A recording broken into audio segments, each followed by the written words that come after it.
औरत क्या चीज से बनी है, इस वीडियो को जरूर देखो। औरत मर्द की पसली से बनी है और जिस मर्द की पसली से वो बनी है उसका निकाह उसी मर्द से होगा। आज मुस्लिम सोसाइटी में ये बात इतनी मशहूर हो चुकी है कि लोग इसे पत्थर की लकीर मानते हैं। इस गलतफहमी की वजह से 3 बड़े नुकसान हो रहे हैं। लोगों के दिमाग में कंफ्यूजन है, औरतों को मर्द की जागीर या कमतर समझा जाता है और सबसे बड़ी बात, इस्लाम पर गलत इल्जाम लगता है। लेकिन आज इस वीडियो में हम 100% रियलिटी चेक करेंगे। हम अपनी तरफ से कुछ नहीं बोलेंगे बल्कि कुरान और सही हदीस के सबूत आपके सामने रखेंगे ताकि आज के बाद इस टॉपिक पर कोई डाउट बाकी न रहे। इस्लाम की बुनियाद कुरान है, तो सबसे पहले देखते हैं कि अल्लाह क्या फरमाता है। सूरह अन-निसा आयत नंबर 1 में अल्लाह ने इंसान की पैदाइश का उसूल बताया है।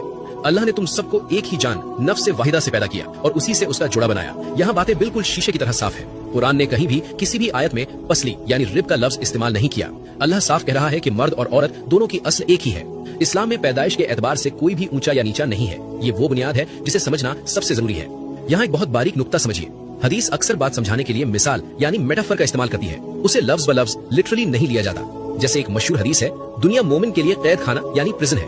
अब जरा सोचिए, क्या ये दुनिया वाकई ईंट पत्थर और लोहे की सलाखों वाली जेल है? नहीं। या कुरान कहता है दिल अंधा होता है, क्या दिल के पास वाकई आंखें होती हैं जो अंधी हो गई? नहीं। ये सब सिर्फ मिसालें हैं बात की गहराई समझाने के लिए। बिल्कुल उसी तरह पसली का जिक्र भी एक मिसाल है। ये कोई बायोलॉजी का रूल नहीं है। अब आप कहेंगे लेकिन हदीस में तो पसली का जिक्र है।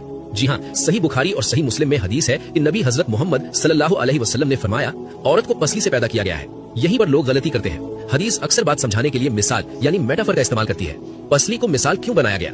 यहाँ एक और बात समझना बहुत जरूरी है क्योंकि लोग अक्सर कंफ्यूज हो जाते हैं। याद रखिए, पसली और रीढ़ की हड्डी में जमीन आसमान का फर्क है। पसली आपकी कमर में पीछे नहीं होती बल्कि सीने में आगे की तरफ होती है।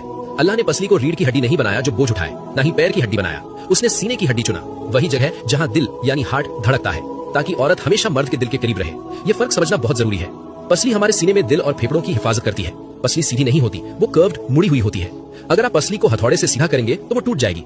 नबी सल्लल्लाहु अलैहि वसल्लम यही समझा रहे थे कि औरत की फितरत नाजुक और जज्बाती होती है। वो दिल की हिफाजत करने वाली है। उसे जबरदस्ती सीधा करने की कोशिश मत करो। इस हदीस का मकसद ये बताना नहीं था कि औरत हड्डी से बनी है, बल्कि इसका मकसद मर्दों को वार्निंग देना था।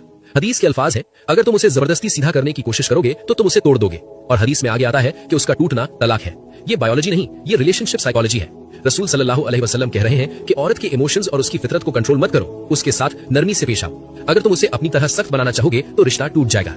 और आखिर में वो निकाह वाली बात कि निकाह उसी से होगा जिसकी पसली है, ये बात सरासर गलत है। इस्लाम में निकाह तकदीर और पसंद का मामला है, हड्डियों के जुड़ने का नहीं। तो खुलासा ये है, कुरान कहता है मर्द औरत एक जान से बने हैं। हदीस में पसली सिर्फ एक मिसाल है। औरत को कमतर समझना बंद करें। इस्लाम औरत की इज्जत और हिफाजत सिखाता है, हड्डी बताकर उस पर राज करना नहीं। इस जानकारी को फैलाएं ताकि लोगों का भ्रम टूटे। जज़ाकल्लाह खैर। इस वीडियो को ज्यादा से ज्यादा शेयर करें मेरे भाई।